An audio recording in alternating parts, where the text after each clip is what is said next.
నీ కళ్ళు తేటగా ఉంటే నీ ఒళ్ళు అంతా తేటగా ఉంటుంది. అనగా నీ కళ్ళు అపవిత్రం కాకుండా చూసుకో.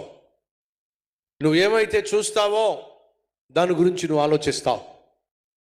ఏమైతే ఆలోచిస్తావో అదే చెయ్యాలని చెప్పి తాపత్రయపడతావు. ఏమైతే చెయ్యాలని తాపత్రయపడతావో దానికి నువ్వు అలవాటు పడతావు. దేనికైతే నువ్వు అలవాటు పడిపోయావో దానికి బానిసవైపోతావు. దేనికైతే నువ్వు బానిసవైపోయావో దానికి నువ్వు బందీవైపోతావు. దేని చేత అయితే నువ్వు బంధించబడ్డావో అదే నిన్ను నిత్య నరకానికి తీసుకెళ్ళిపోతుంది. జాగ్రత్త. నీ కళ్ళు ఈరోజు అపవిత్రంగా ఉన్నట్లయితే పవిత్రపరచమని ఇప్పుడే ప్రభువును వేడుకో. ప్రభువా, నా కళ్ళను శుద్ధీకరించు.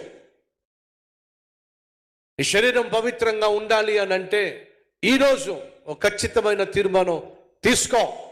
ఏమిటది? నా కళ్ళతో నేను నిబంధన చేసుకొంటిని.